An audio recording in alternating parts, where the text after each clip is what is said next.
All right. Before we begin this evening's regularly scheduled business meeting, we are going to start off with our school closure hearings related to Callan and East Fallowfield Elementary Schools. Sections 1311 and 780 of the Pennsylvania Public School Code establish the requirements for this hearing, and this is actually one of the final steps that the district has to complete before each school is permanently closed down at the end of the summer. So while the buildings will generally not be open for educational purpose to the students or the staff after the close of the 25-26 school year, the buildings themselves will need to remain open for transitional or storage purposes until at least the end of August or perhaps into early September.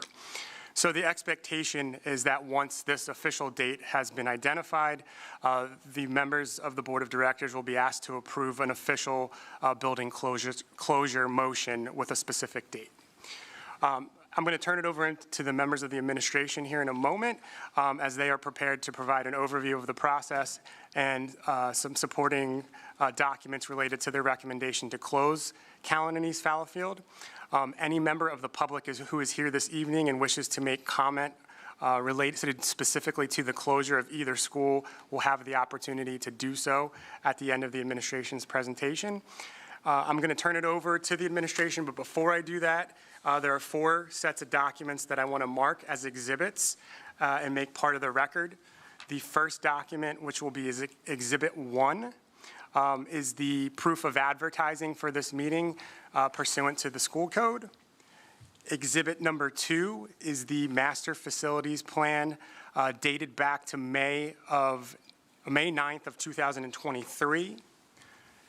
Exhibit 3 are 2 sets of documents that were published by the Power School Company and relate to district enrollment. And then Exhibit 4 is a master plan that was generated by the Schrader Group, who has been heavily involved in overseeing the district's various construction projects, and this is actually dated July 12th of 2022. So Dr. Barczyk, I'm going to pass those items over to you and turn it over to the administration to make their presentation at this time. So thank you. Good evening, President, member of the board, administration, members of the community. I'm here this evening to present the administration's formal recommendation regarding the closure of Callan Elementary School and East Fallowfield Elementary School. This recommendation, although is necessary, is not made lightly. It reflects a comprehensive review of district enrollment trends, facilities, facility conditions, long-term capital planning, and the educational needs of our students. The administration recommends that the Board of School Directors approves the closure of Callan Elementary School and East Fallowfield at the conclusion of the current school year, which actually will take us to the end of August, correct? The recommendation is grounded in 3 primary considerations. First, facility condition and capital investment requirements. Second, district enrollment shifts and building utilization efficiencies. And third, the opportunity to modernize elementary education throughout the opening of a new facility designed for current and future instructional needs, including our Doe Run Elementary School. Before addressing these factors, I want to acknowledge the historical importance of both schools. Callan Elementary School, originally constructed in 1926, and East Fallowfield Elementary School, originally constructed in 1939, have each served generations of Coatesville area school district students. These buildings represent decades of these schools, and the legacy is, decades of educational services and community history. Many families, staff members, and alumni have deep personal connections to those schools, and the legacy is recognized and respected. So, which was obviously very much witnessed at our legacy walks at each of those elementary schools, where we had, at Callan Elementary in particular, we had one teacher who served there starting in 1953. And she was there visiting the school and saw 2 of her students who are now in their 70s. I won't give names or ages away completely, but it was great to see. However, the responsibility of the district is to ensure that all facilities are safe, efficient, and aligned to current educational standards and future needs. At this time, I would like to bring Mr. Brazil forward, who will speak to the facilities and capital improvements testimony.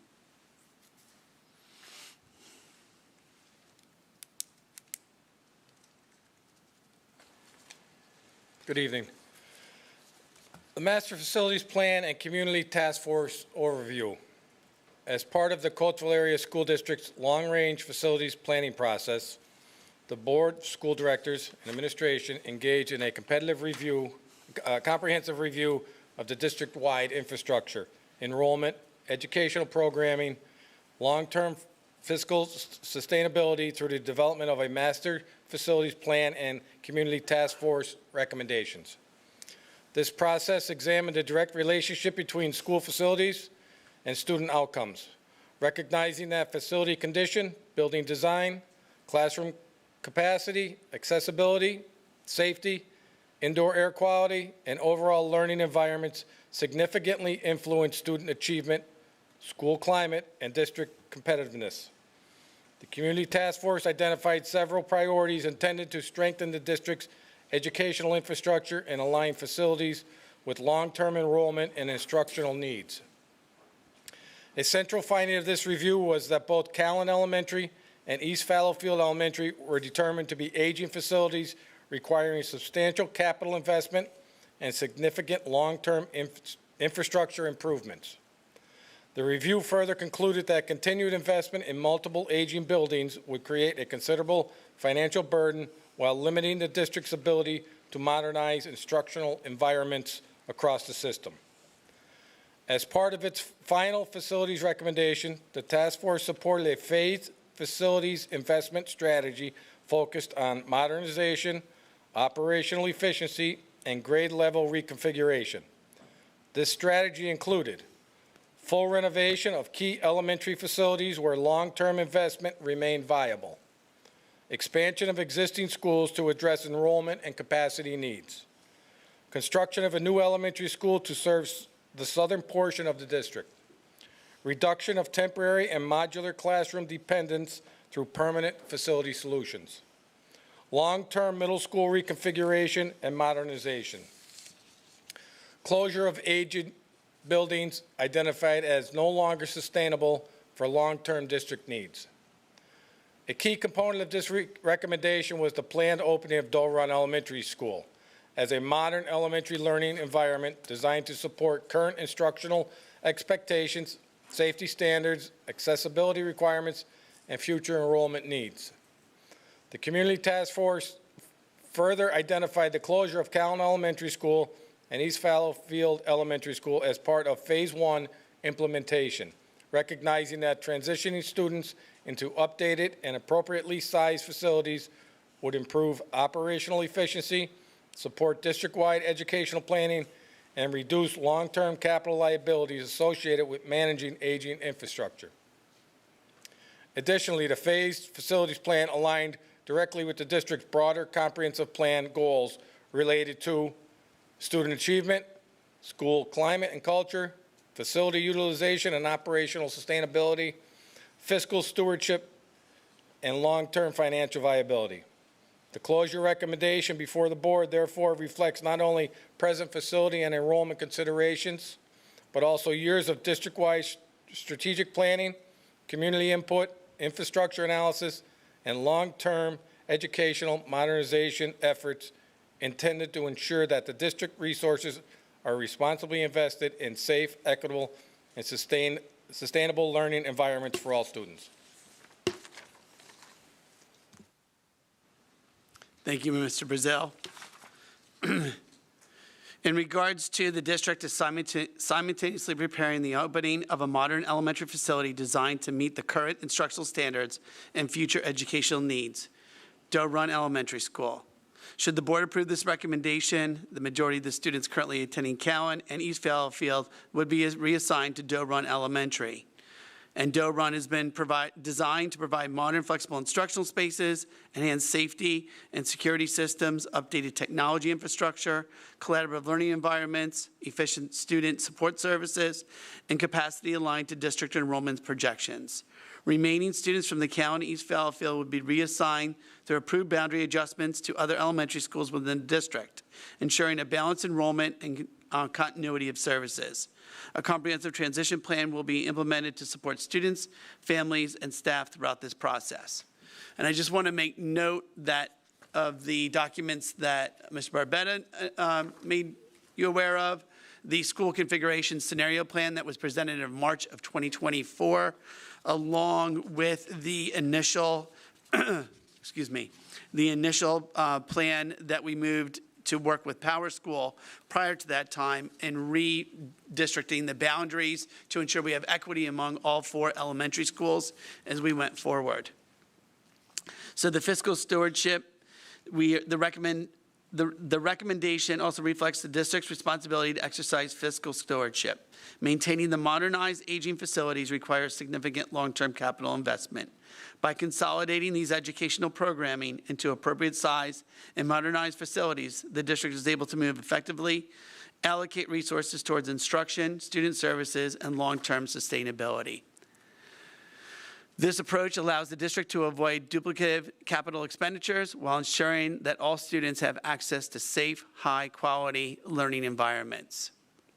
The administration is committed to ensuring that this transition, if approved, is implemented with care, transparency, and support for all impacted families and staff, including student placement and enrollment support, staff transitioning plan consistent with the applicable laws and collective bargaining agreements, transportation review and adjustments, communication with families and community stakeholders, and preservation of school history and recognition in both buildings and legacy. In closing, the recommendation is about aligning our facilities with the future needs of our students, with honoring the past contributions of these 2 schools to the district and community. I am prepared to answer any questions from the board following additional administrative, well, we did our administrative presentation through Mr. Bazil as well. So any additional questions I can take at this time.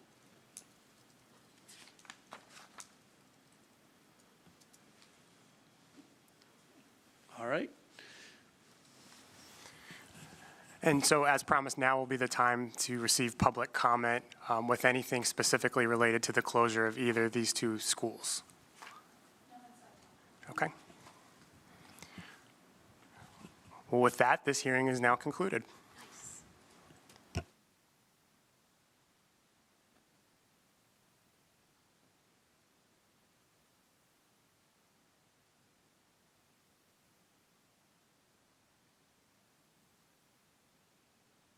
I think so, right? So, do you want to take a 2-minute Let's do recess that. before we Let's do start that. the business meeting? Yes, please.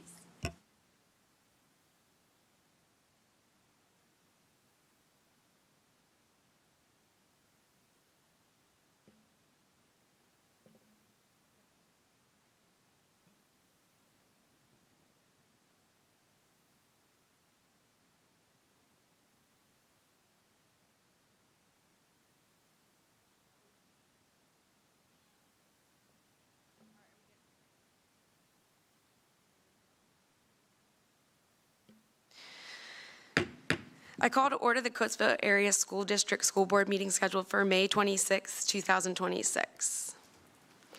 The mission of the Coatesville Area School District, rich in diversity and committed to excellence, is to create innovative educational experiences which are funded by the taxpayers, supported by the community, delivered by dedicated teachers and administrators to ensure all students will become responsible, contributing global citizens. Madam Secretary, please call for the roll. Leon Yacco. Here. Steve Wilson. Here. Bob Connect. Here. Beth Brindle. Here. Holly Charest. Here. Shauna Maxwell. Here. Liz Muirhead. Here. Robin Seagreaves. Here. Davis May. Here. Julia Trexler. Here. At this time, I ask everyone to please stand for a moment of silence and a salute to the flag.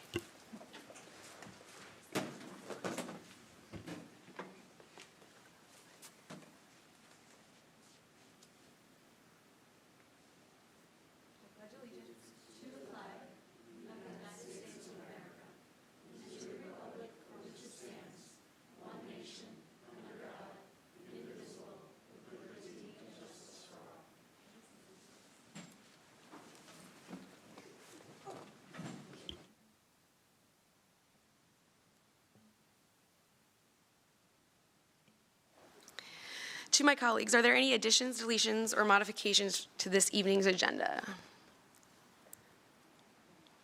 Seeing none, we will move to public comment. The board has requested all persons making comment on agenda items to list their name, address. No public comment. Sweet. Never mind. Moving on, special reports.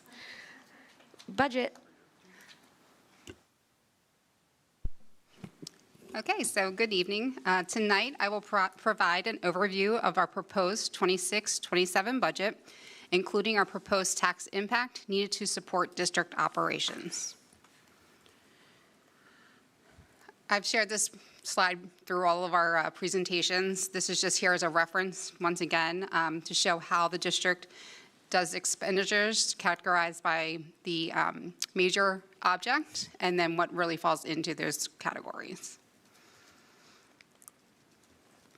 So the proposed expenditure budget totals $256.5 million, which is $14.5 million over prior year, or a 5.99% increase. This slide breaks expenditures down by the major object category. The largest increases are in our salaries and benefits, our purchased services, which is primarily charter tuition and transportation, and our debt-related obligations. We also have identified some reductions in our supplies and property expenditures as part of our ongoing cost reduction efforts. I'd like to thank Mr. Oliver for his guidance on this part, because he did go through his budget in detail and provided us with some areas that we could make those cuts. While the previous slide showed us kind of where the expenditures changed, this kind of gives you the why. I won't go through all of this, but this will be here for reference at a later time to give you the details of the key areas. I just did kind of pinpoint what those key budget drivers are, which we've repeated this several times. That is our charter school tuition growth, our rising special education cost, our contracted salaries, healthcare and PSERS cost, our transportation expenses, and our debt service obligations, which is our required payments. Many of these are mandated and very difficult for us to reduce without impacting our district operations or our student programming. So these are pretty much outside of our control. This is just our revenue overview. As we've shared before, there are 3 categories: local, state, and federal funding, where we receive funds from. So our budget overview for our revenues, our total proposed budget is $253.1 million, which is a change over prior year of $17.6 million, or a 7.49% increase. Even while we were seeing some changes in our revenue, our expenditures continue to outgrow our revenues, and that is where we need to see what is available to bridge that gap. So these are proposed revenue projections. It's $163 million for our local. It's our state at $85 million, federal at $4.3 million, for a total of $253.1. In order to bridge that gap, we also need to use our fund balance of about $3.3 million. And the local does take into consideration our tax recommendation increase of about a 3.5% increase. So we shared this the last time. It gave us the various tax revenue scenarios that we could have opted for, and that was taking 3.5% into consideration, a 4% increase into consideration, and the adjusted Act 1 index for the district, which was a 4.5%.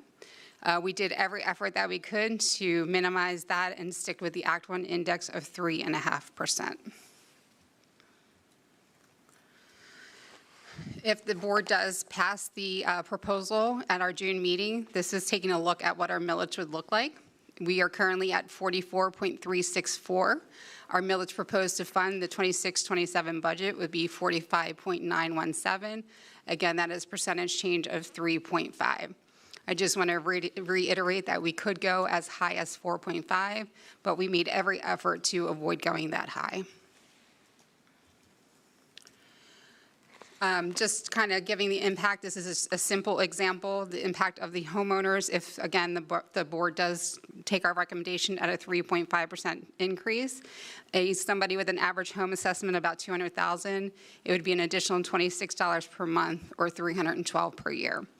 Now, we still recognize that that is an impact on our taxpayers, and again, we worked as much as we could to minimize that impact and also incorporate the use of our fund balance. I think I just turned it off, sorry. So the next steps would be we will put a public notice of our intent to adopt our final budget scheduled for May 29th. And then at our June 9th special school board meeting would be the passing of the final budget. Dr. Barczyk, is there anything you would like to add? No, I hope this clearly spells out the work that's been done. I want to thank Ms. Diefendorfer for all her hard work on this and everyone that was involved, because it's not easy. I actually spoke with, I won't give names or anything, but a teaching candidate who's looking to come here for next year, and he's in the South. Their county, they work as a county down there, is 47 million in the hole. So just put in perspective, like different areas of the country, everyone is feeling the financial pitch right now. And as Ms. Diefendorfer indicated, with the required mandates that we need to continue to support our district, it's very difficult to, keep that cost at the minimum, but still keep in operation the way we need to support our students in every way. So I just want to thank her and everybody on the administrative team and our teachers, for everyone doing their due diligence and helping to find ways to reduce cost.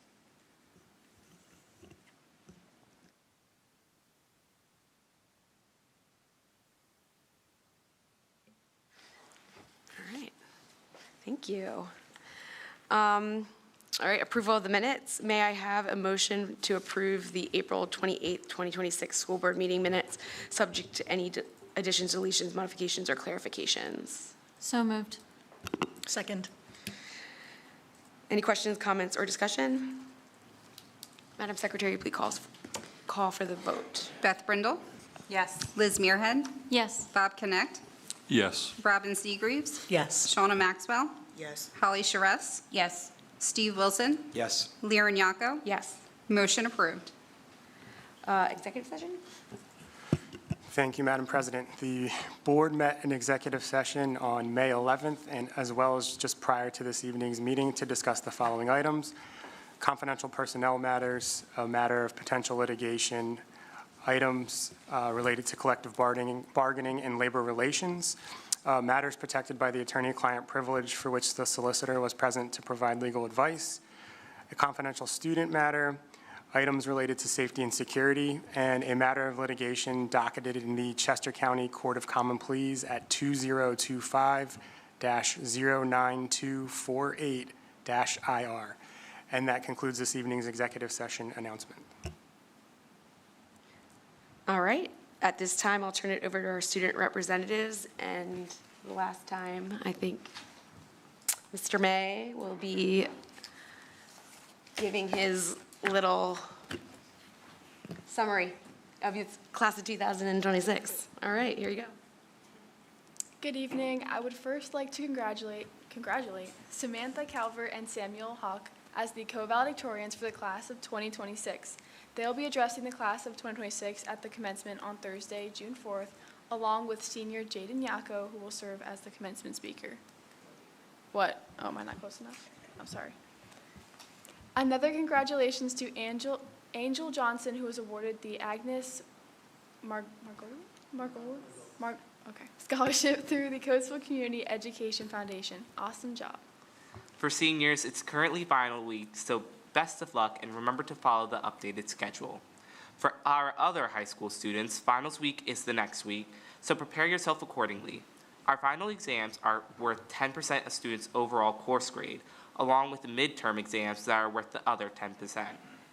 Advanced placement exams were held from May 4th to May 8th and May 11th to May 15th.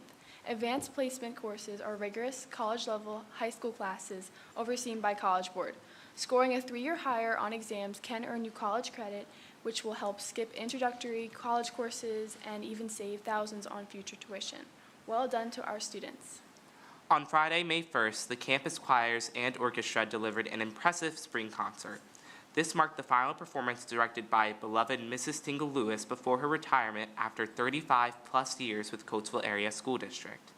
Directed alongside Miss McClory and Mr. Holmes, the event featured a surprise musical tribute from Mrs. Tingle Lewis's husband and children, followed by onstage congratulations from current and former students.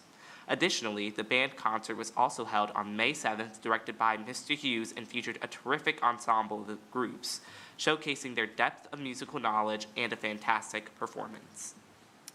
Earlier this month, the College and Career Center had a productive week with students beginning Phase 1 of the courtyard renovation project. CTDI representatives presenting local career opportunities to students, and the center hosting the Western Chester County Chamber of Commerce Board meeting, where staff highlighted the center's growing partnerships and progress this school year. These experiences are important because they provide students with hands-on learning, strengthen community partnerships, and connect students with real-world career pathways and professional opportunities. On Thursday, May 14th, a select group of 5 students from our campus were nominated for the Challenge Program. This gives students the opportunity to win $200 based on different awards that inspire them to achieve a better work ethic and become more well-rounded individuals. Congratulations to the following students for receiving these awards. The Work Ethic Award went to Andre Castaneda, the Excellence Award to Alexis De Jesus, the Light Bulb Award to Grayson Lagarde, Improvement Award to Naomi Sugg, and Community Service Award to Abiha Sahid.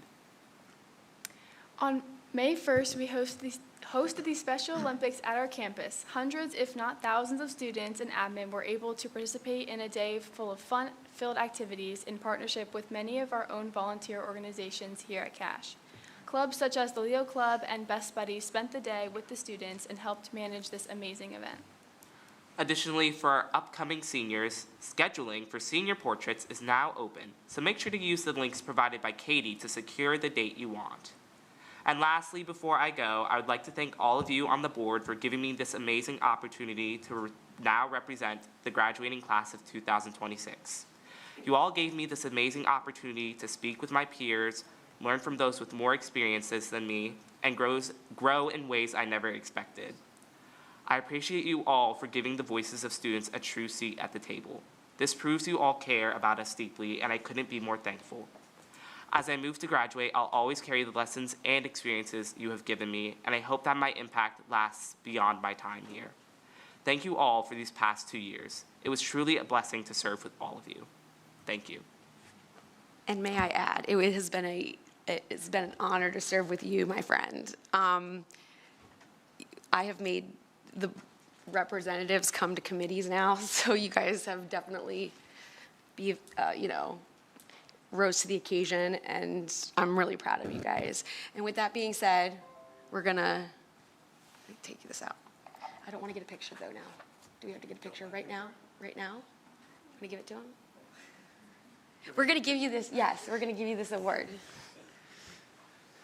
Outstanding Service awarded to Davis May in recognition of outstanding service, dedication, and commitment to the success of students, staff, and the Coatesville Area School District community. This May 26, 2026. We'll take a picture later.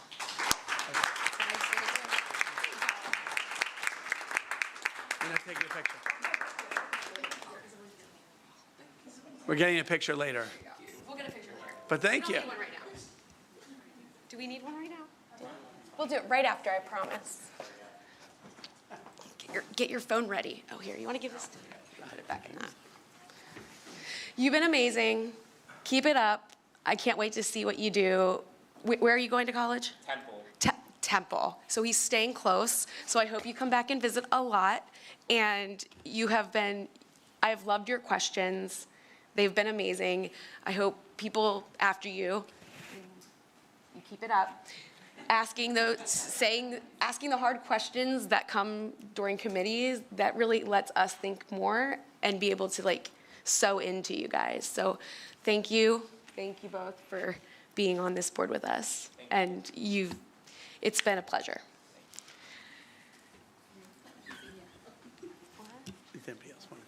Does anybody else want to say anything about our student reps? Especially our senior? Okay, whatever, I said it all. Do you want to say it now? May I? Yes, please. Please, I'll take it. Come to the podium. Go into our kids, come on. Yes.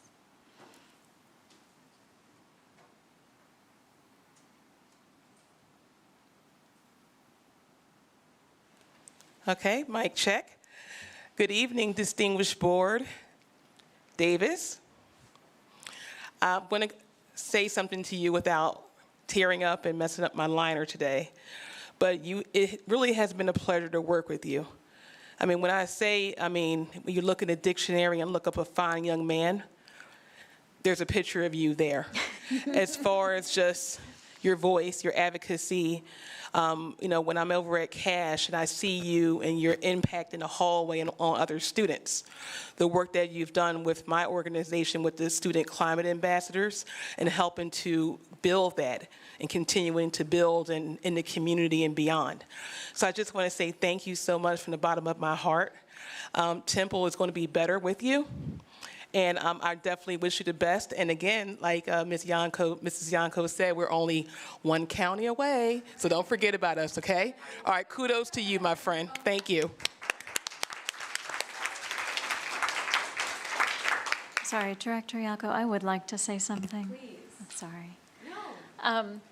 So, Davis, the first time that I had the opportunity to see you speak, I was at an MLK event in the city, and you were a junior. I believe so, yeah. And you were holding your own with college students on that panel, and I was so impressed.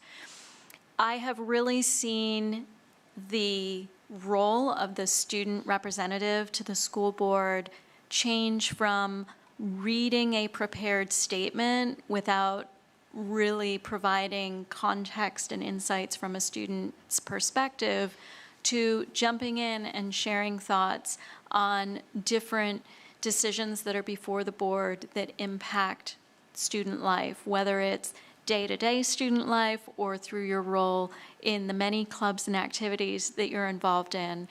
I think that you have really risen to the occasion. You've been a wonderful student representative.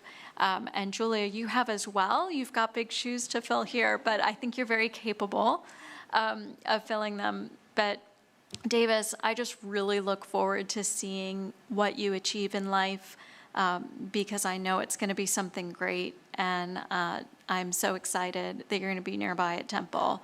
So best of luck to you. Thank you. You're welcome.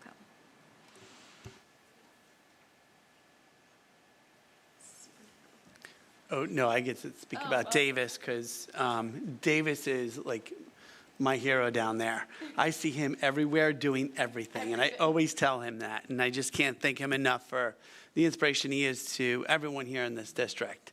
You truly bring just that personality alive, and you get everyone rolling no matter what's going on. So I just appreciate, and I am also excited to see where you're going to go.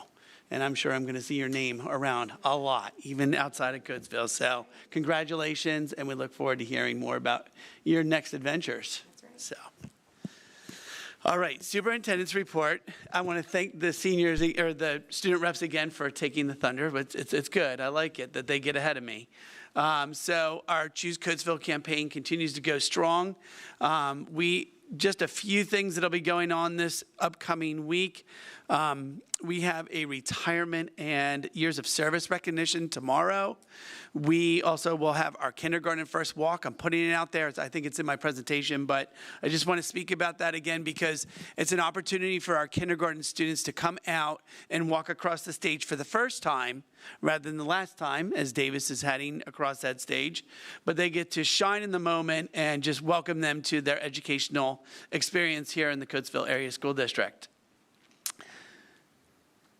Our Chester County Futures. We celebrated 4 students from the high school in regards to being recipients of scholarships through the Chester County Futures. That's Rayanne Allen, Corey Fields, Sierra Jennings, and Kira Schott, who had a spectacular night of just taking on the shine and just enjoying themselves and all the successes they've had with the Chester County Futures and the support they received from their mentors. So congratulations to our 4 representatives. This was made up of a celebration of 4 other districts, and we were definitely well represented. I want to, again, hit on Angel Johnson, who was recipient of the Mr. Margolis Scholarship through the Coatesville Education Foundation of $2,500. Congratulations to Angel and her accomplishments as she's headed off to, I believe, Widener University. And then we celebrated our class of 2026, top 25 at the Coatesville Country Club. And this was a great afternoon just to celebrate our top 25 students in the class and hear also about their what they're headed to do in the future. And it was all walks of life. It was post-secondary. It was into the job world or into a different trade. So it was great to see the diversity of all these different adventures they're about to partake in. And we just want to thank the Coatesville Rotary Club, who partnered with us in helping to celebrate these students. We had our Believe and Achieve Foundation, where they shared a check with us for our summer programming. This is the 5th year they're supporting the program. They are essential in making sure our students just have a wonderful summer experience as they continue their learning for their 5 weeks. Last year, we were able to take a bunch of 5th graders down to the Philly Stadium and do a tour and get the behind the scenes. I'm not sure what's in store yet for the Believe and Achieve and what they're ready to do for our students this year, but very excited that they are supporting us once again. On the 19th, we had the students and staff were off, but administrators were in, and we kicked off our kickoff into our IMTSS training, Integrated Multi-Tiered Support Systems training that we are going to be focusing on next year. If you hear me say this next year is the year of MTSS, this is where it comes from. And all our administrators were getting their kickoff and understanding the consistency we want to bring across the district. And there will actually be 3 additional supportive meetings over the summer with just the administrators and participating in the training to continue that study. As I mentioned, kindergarten first walk will be this Thursday, May 28th from 4:30 to 6. I encourage anyone who has a registered kindergarten to please come out and take part in the first walk, where they get to be the spotlight with and being highlighted by our ROTC, some of our senior students. They get a little takeaway, a snack, and they get a picture of themselves up on that stage. So we're really excited about that opportunity for them. And then, of course, Doe Run. Doe Run continues to move. We have a lot going on there. We have the terrazzo flooring going in the main areas of the building. The curbs are starting to take form for the parking lot up front. And the exciting part, our water meter pit is installed. So we can start measuring how much water is coming in and out of the building. So we're excited that this project is moving along the way it is. You can see we have some of the different aspects of the building starting to take form with the stone veneer that's going up, the rough-ins, and tile installation throughout. We had our legacy walks, as mentioned, at Callan and East Fallowfield. We had such a great time. It was really neat talking to a lot of the community members who, they went to these schools. They knew the history behind these schools. There was a gentleman at East Fallowfield. He was wonderful.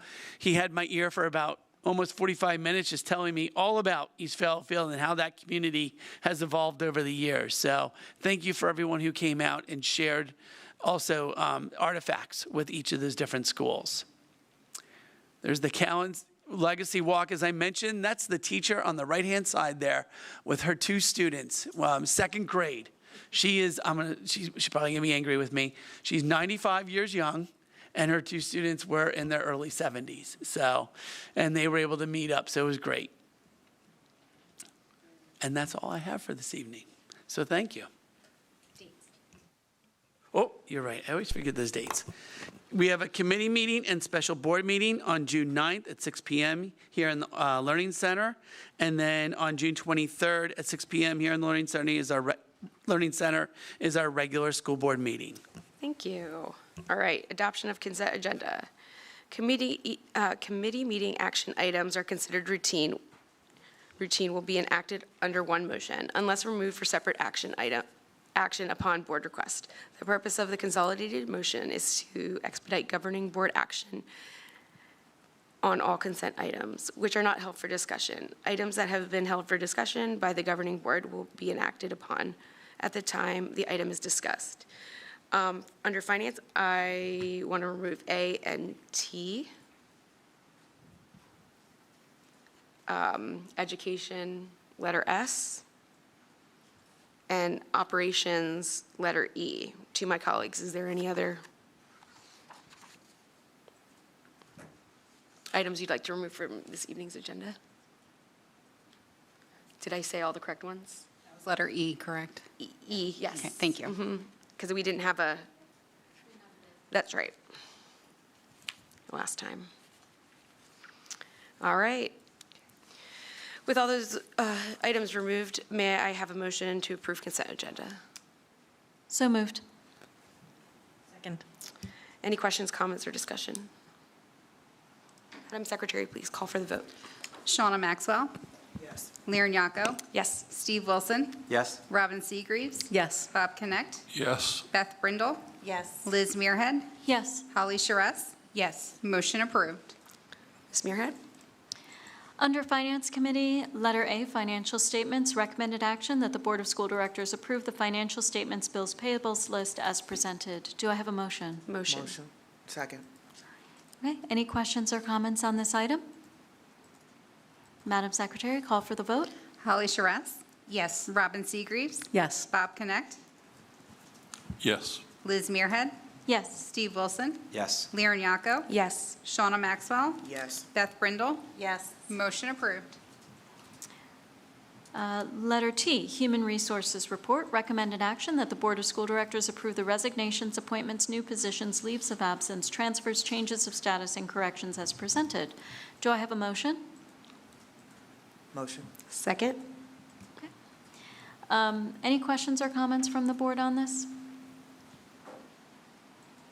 I noticed that we have already started to hire to fill our vacancies for next year, so it's nice to see a lot of names on that list, filling our openings for special education in particular, which is always a difficult position to fill. So great start to getting us ready for fall. All right, call for the vote.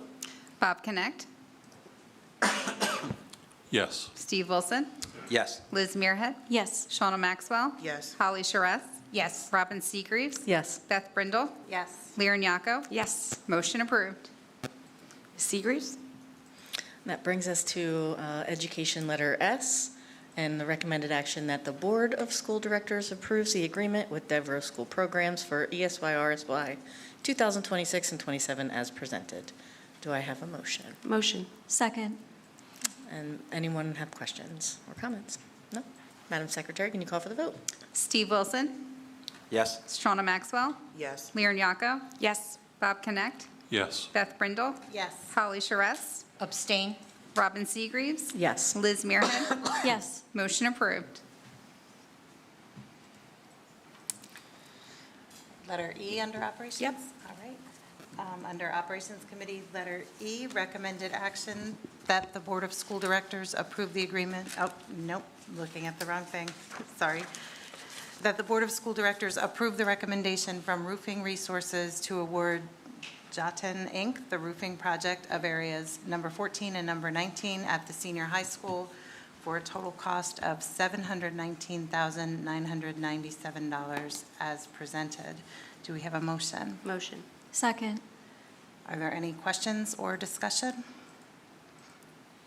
I know that at committee, Jeff you is. said that you were not happy with the bids that you'd originally gotten.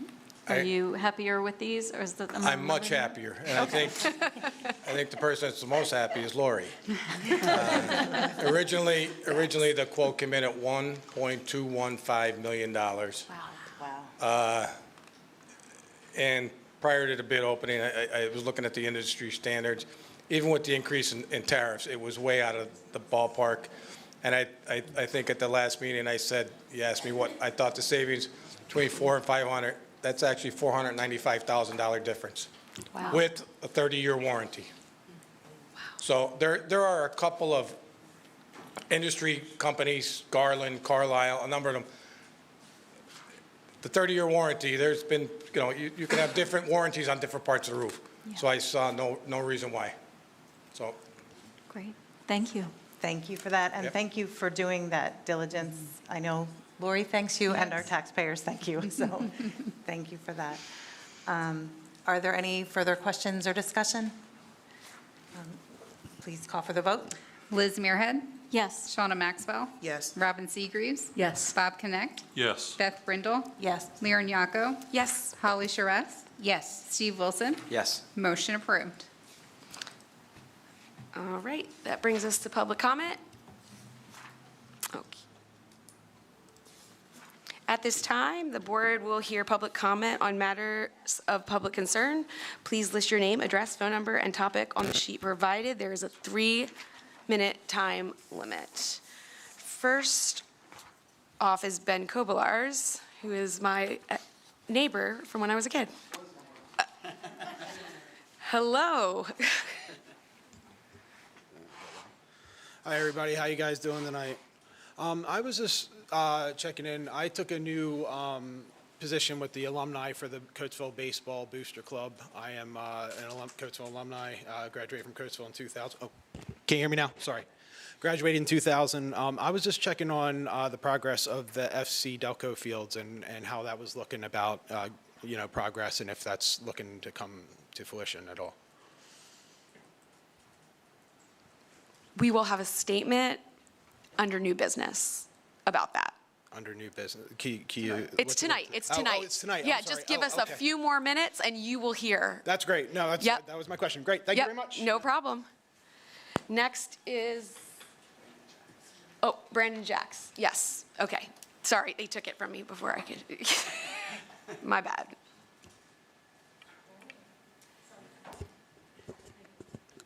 How everybody doing? I was here probably 6 months ago or so, and we briefly talked about like the resignation that I had, and was kind of skeptical about that. So I did get a little bit of answers on that, but it was the things that happened afterwards. So coming from that thing, HR representative did contact me and say that they changed the label on it and said that it was just a non-renewal thing and whatever.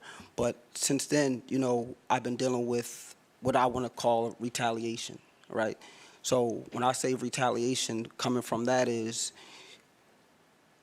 I'm a representative of a couple different organizations within the community, and it's just been a blockage from our organizations, and it's due to my name specifically, so that was one thing. And then another thing, the biggest thing that I want to talk about is my daughter. She was suspended illegally back in December. Mr. Jacks, Ms. Diefendorfer, can we pause the time so he can have all of his time?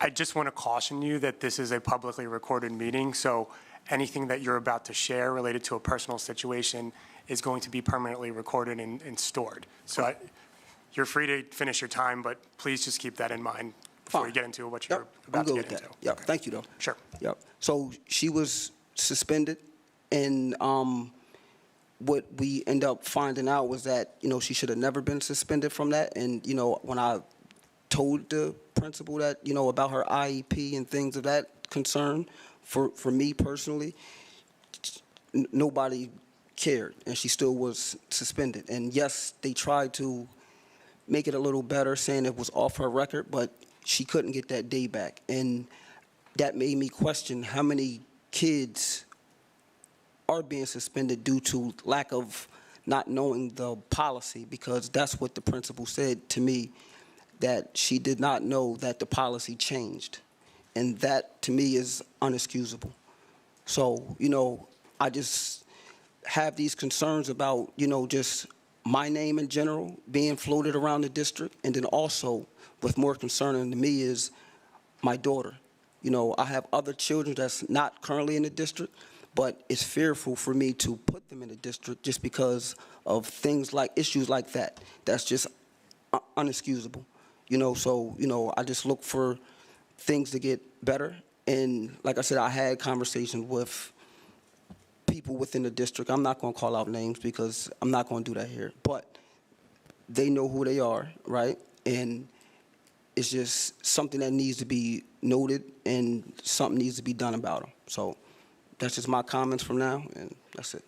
Brandon, after the meeting, just let me touch base with me so I know what policy you're talking about that you were indicated was changed, that you were told, if you know what it is. You can, if, with all due respect, if you could reach out to your principal, because I don't know the exact policy. I just didn't want to know what you were told, that's all. So I can give you the principal's name, so Okay. you can follow up on that. That's fine. Okay.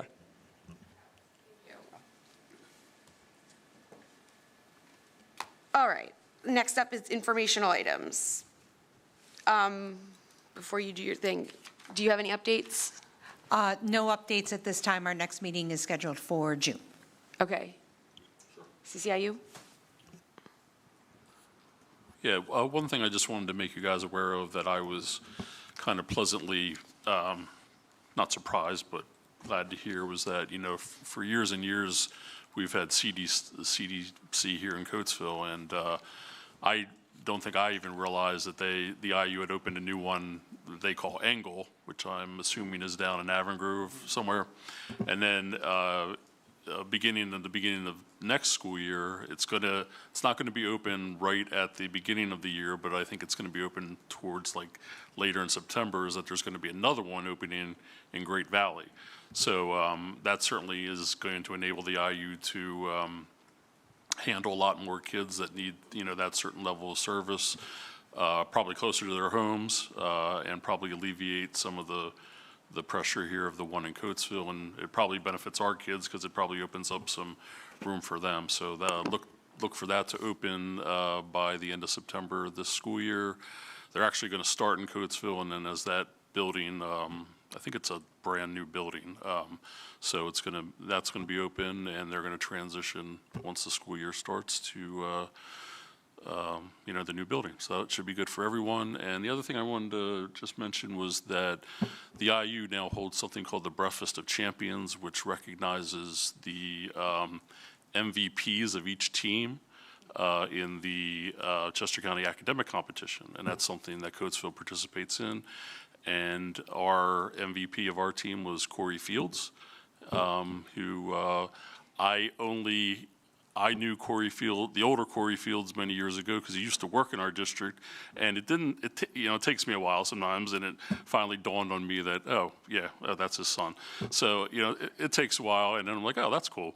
So it was good to have him recognized, and Corey not only is a very smart and intelligent young man, he's also a gentleman, so it's good to see that. So just wanted to give you those updates. Thank you. And All right, and agree with Corey as well. I sat with him at the Chester County Futures event and everything, and just had great discussions with him about his future. So tonight we just wanted to provide an update regarding the FC Delco proposal, the proposed development for the turf athletic fields of the district and campus property. And I wrote this down so I made sure I would hit everything, so please be patient with me. Just first, I want to acknowledge and thank the many community members, student athletes, families, booster organizations, stakeholders who have expressed interest and support throughout this process. It is clear there's shared excitement around the potential this project could bring to our students, athletic programs, and broader community. I also want to emphasize that this process has been a collaborative effort between the district and FC Delco.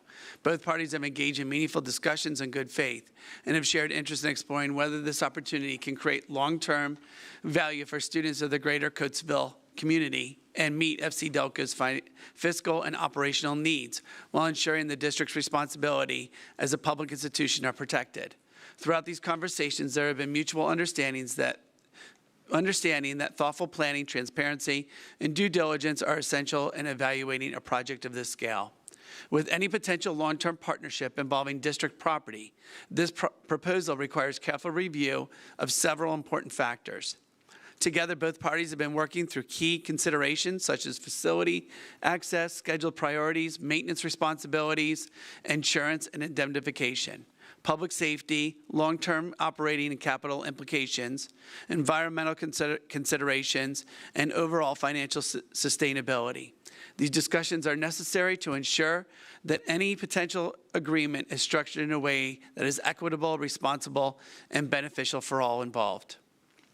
Additionally, the district must evaluate how the future arrangement supports broader student and community interest, including equitable access among athletic programs, fairness in scheduling and utilization, the alignment with the district's mission to provide opportunities that positively impact student growth, engagement, and experience. While these discussions naturally take time, that should be viewed as a reflection of the seriousness and commitment both parties have shown, not a lack of progress. Complex partnerships require careful consideration, legal review, and long-term planning to ensure the decisions made today remain beneficial and sustainable well into the future. At this time, two foundational issues that will significantly impact the feasibility of this project have surfaced throughout continued discussions and proposed revisions of the letter of intent. The first issue is who will have preference for this use of scheduling, use, and control of the area. Oh my goodness, my tongue. I'm going to start over on that part so it's clear for everyone. The first issue is who will have preference for the scheduling, use, and control of the area if the project moves forward. The second issue relates to FC Delco's ability to transfer and assign their anticipated usage rights to outside third parties. Unfortunately, at this time, it appears that the parties are quite far apart on these foundational issues. These two issues must be resolved in order for the project to move forward, and we will communicate this to we communicated this to FC Delco's attorney at the end of last week. Please know that the Board of School Directors, District Administration, Legal Counsel, and FC Delco continue to work collaboratively to determine whether a lawful, fiscally responsible, and sustainable agreement that works for both sides can be reached. We understand that there is a strong interest in this project and a desire for continued transparency. Please know that the district remains committed to keeping our community informed as discussions progress and as information can appropriately be shared. Our shared goal remains clear: to explore opportunities that strengthen student experiences, improve district facilities, expand access to quality athletic spaces, and create long-term benefits for Coatesville Area School District and the families we serve. So thank you for your continued patience, support, and partnership as both organizations work thoughtfully through this process. We appreciate the collaboration, advocacy, and trust in our community as we continue these important discussions. Thank you. Are you going to be putting that out to the community as well? Yes, this will be sent out, but I wanted to read it at the board member. No, I appreciate that. To my colleagues, is there any other informational items this evening, or do you want to speak to the FC Delco thing? All right. If nobody has anything, may I have a motion for adjournment? So moved. Second. This meeting is adjourned.